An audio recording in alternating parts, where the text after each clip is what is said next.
What a thrill to be driving down the road and see white tailed deer grazing in a field or scurrying to cross the road. Deer have a positive impact on the environment and local economies. They are beautiful animals and offer inspiration and solace. Hi, I'm Amy from Fox Run, and this video will answer all your questions on white tailed deer. Today's white-tailed deer range throughout the United States, down into Central America, and the northern countries of South America. There are several subspecies, including the petite endangered Florida key deer. Deer are considered a keystone species. This means that they directly impact the lives of other plants and animals. At the correct population, white-tailed deer increase biodiversity and encourage new plant growth. Their feces add to the soil, encouraging plants to grow and thrive. They eat brush, allowing more sunlight to reach the forest floor, allowing smaller plants to thrive.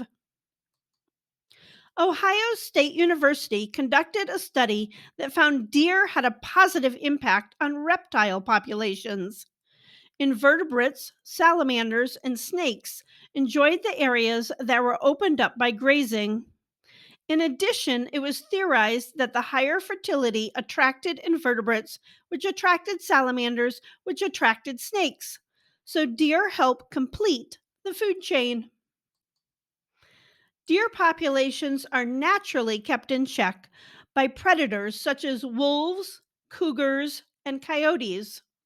However, humans have killed off their natural predators in many areas, which have contributed to population increases. White tailed adult deer are reddish brown in color in summer. In winter, with a thickening coat, they become more of a grayish brown. The males, called bucks, weigh as much as 150 to 300 pounds and have antlers. The female doe range from 88 to 198 pounds. Deer have eyes on the side of their head and they have good vision. They have excellent hearing due to the ability to rotate their ears in three directions without moving their heads. They also have a very good sense of smell. Their name comes from the white color on the underside of the tail. This flag alerts other deers of danger. Running from danger is a deer's main form of defense. A deer can run very fast, up to 45 miles per hour. They can also jump quite high, up to 8 feet. All you gardeners out there know this already. Not only are deer fast on land, they are also fast in the water and can swim at speeds of up to 13 miles per hour. We do sometimes see deer with white markings or on rare occasions completely white. White splotches and coloring is referred to as piebald. The scientific name is leucism and describes a loss of pigmentation. Leucism is a genetic anomaly that may happen when both parents have the recessive gene for white coloring. Fewer than 2% of deer are piebalds, and fewer than 0.05% are albinos. So both conditions are unusual, if not rare. This picture was sent to me by readers in Pennsylvania. White fawns often come with significant health problems. This is because the gene that carries the white trait also codes for physical traits that can lead to deformities. Crooked legs, deformed hooves, and a curved spine are some of the more common physical problems. The photo on the right is from Seneca Army Depot in New York, where they have a fairly closed population and a high incidence of white deer. Fawns have over 300 spots when they are born to provide camouflage. The spots let them blend into the dappled sunlight when they are lying down. Most predators just see in shades of gray, so the spots conceal themselves. The buff coat of the adult helps them blend into the browns of the winter forest. Deer are very good mothers, but maybe not in the way you expect. So, the mother deer's method of parenting is to actually plop the baby down and leave it there. Now, before you judge her too harshly, let me explain. The fawn is born with no scent.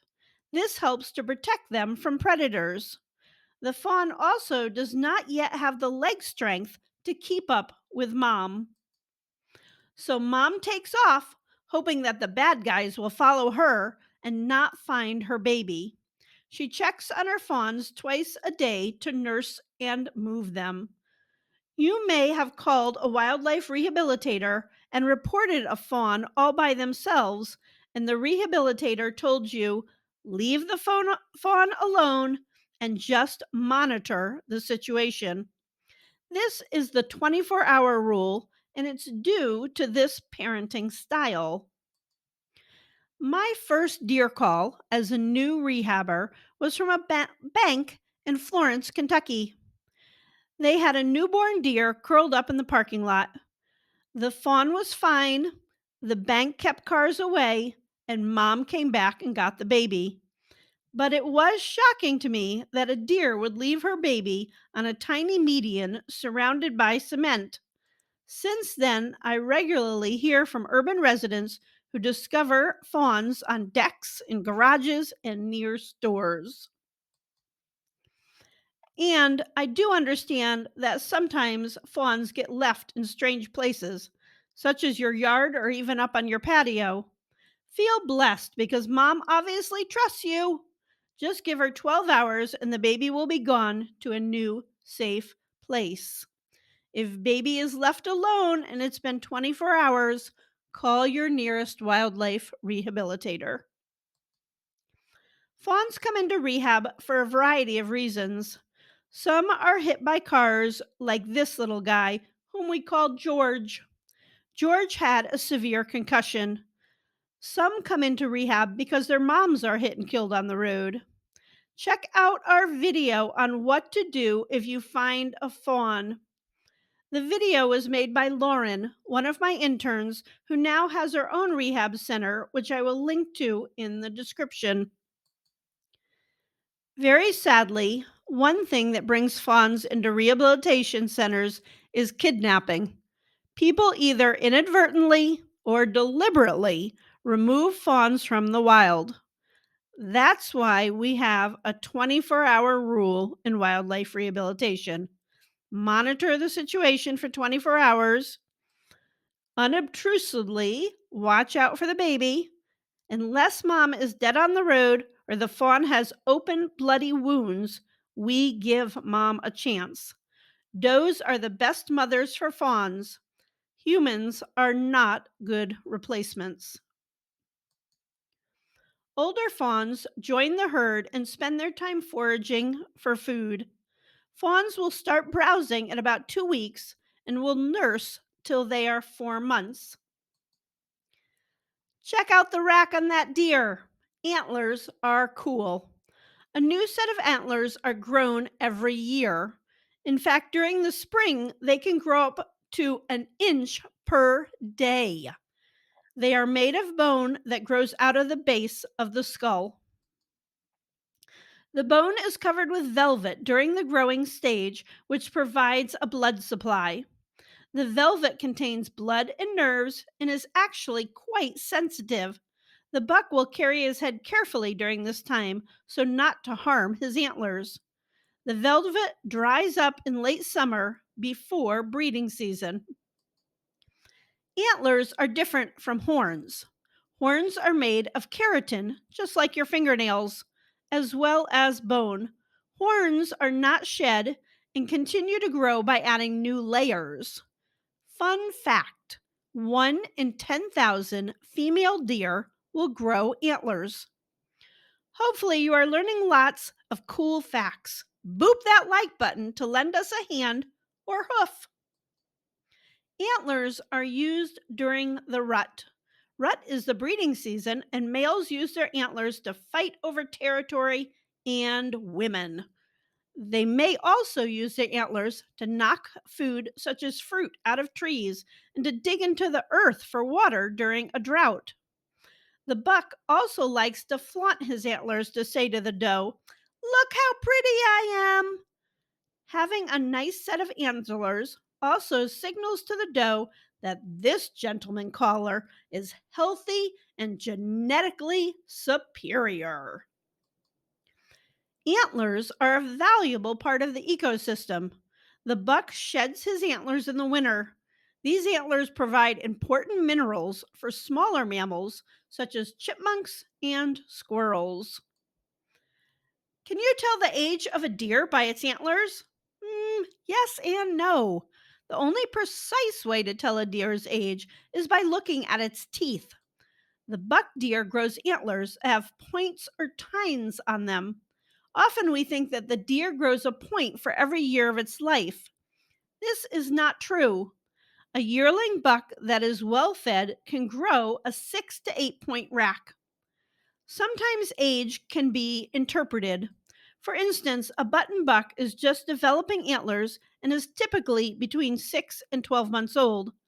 The size of the antlers has more to do with heredity and nutrition. Deer are typically most active at dawn and dusk. We call this behavior crepuscular. At these times, they move to new areas and look for food. During the day, they will often seek cover and hide. Traditionally, we think of deer as living in fields and meadows next to forested areas. In spring and summer, they move through open areas to browse grasses, weeds, and bushes. In winter, they tend to stay in the woods more to have protection from winter weather. Many of these natural habitats have become lost to urbanization. The destruction and development of the deer's habitat have pushed them into urban areas. They live in city parks and migrate through suburban neighborhoods. If you have deer coming into your yard, observe them from a distance. Wash your windows and put a comfy chair in front of the window for your own personal observatory. Even elusive bucks can often be seen in urban neighborhoods. This can create problems, especially during the breeding season, as a buck can be an aggressive animal. One reason you should never feed deer: a hand fed buck can become a real problem. In 2 years, that adorable baby you gave apples and chips to will easily weigh 200 pounds. He believes in shoving and pushing to get his way. He is dangerous, and sadly, that behavior will get him euthanized. Besides your hostas, what do deer eat? Deer are herbivores and total vegetarians. They both graze, eat grasses on the ground, and browse, eat bushes and trees. Scientists have found that deer eat over 600 different plants. That's a very diverse diet and gives them an advantage in the wild. Deer love farmers' crops and flower gardens. An adult deer will eat 2,000 pounds of food per year, so herds with high populations can have a detrimental effect on the local plant population. Deer that are accustomed to humans have no problem seeing your gardens as a buffet. You may see this as a positive or a negative. Deer can jump high and they can jump wide, but not necessarily in the same motion. Deer are also very adept at getting under fences. So, any garden fencing needs to be secured at the bottom. If you want to keep deer away from certain plants, your best bet is a good, solid fence. Your best fence is a wire fence with wooden posts. The fence should be at least 6 feet tall and actually slope outward at a 45-degree angle. An electric fence also works well. If your deer pressure is intense, you will want to use 3 strands at 18, 30, and 42 inches high. Electric mesh fences have also proven effective. Deer netting is not as effective because it is flimsy, especially if it is used with fiberglass poles. The deer will figure out that they can push on it and it will collapse. You can make it more effective by tying blue ribbons onto it to give it greater visibility. Repellents are also limited in their effectiveness. Human hair and soap do not work. Your neighborhood deer are already acclimated to the way you smell. Deer do not pose much of a physical threat to livestock and are often seen in fields grazing alongside them. Deer do carry parasites that may be passed to livestock, pets, and humans. Deer are the preferred host for the deer tick, but they will also attach to rodents and even small lizards. The deer tick is a threat to humans because it can carry Lyme disease. Deer may be attracted to a free meal at bird feeders. Hang bird feeders 8 feet off the ground so they can't knock the seed out. Deer can also present a problem to themselves as well as drivers when they cross the roads. This is one reason we need wildlife crossing areas. Chronic wasting disease is having a negative impact on white-tailed deer populations in many states. It is related to mad cow disease and affects deer, elk, and moose. At this time, it is not felt to affect humans, although hunters are advised not to eat the meat off infected animals. Chronic wasting disease has affected wild and captive populations. We are still trying to learn more, but scientists feel it can be transmitted by direct contact, feces, urine, saliva, and infected carcasses. It is caused by a prion or abnormal protein. The Department of Natural Resources in many states asks residents and hikers to report any deer that look like they are starving, have poor coats, tremors, excessive salivation, and depression to the DNR office closest to them. Write down the location of the animal. Many areas complain that they have an overpopulation of deer. Deer overpopulation is primarily a human error. Did you know the irony of this? By the late 1800s, the European settlers had reduced deer populations severely, much like what happened to the buffalo. In 1916, deer hunting in Kentucky was made illegal so that the population could replenish. Hunting was reestablished in 1946. Deer hunting is a popular sport. In addition, in many rural areas, it is a means to get food. Buying hunting licenses earns money for state fish and wildlife organizations. However, today's society is not as interested in hunting animals for sport. The United States Department of Fish and Wildlife reported that between 2011 and 2016, there was a decrease of 2.2 million hunters. This makes it necessary to move to other ways of managing wildlife populations. Do you wonder why hunters wear orange? Deer have dichromatic vision. That means that they can see colors in blue and yellow. The colors red and orange are not seen well. So hunters wear orange because the deer cannot see them, but other hunters can. Some communities have chosen to sterilize, spay or neuter deer so they can live a healthy life without reproducing, much the way we do feral cats.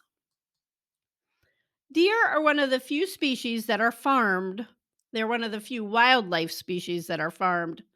Like buffalo, caribou, and elk, deer are often raised in an agricultural setting for meat.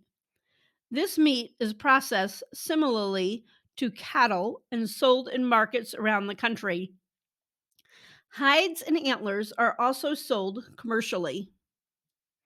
Deer need space to grow, forage, and raise families. Protecting habitats and supporting green spaces as wildlife corridors to help establish healthy populations. Check out this video on what you can do if you find a fawn. Subscribe and hit that notification bell for more videos on wildlife, organic gardening, and environmental activities. Thanks for watching and have a fabulous day.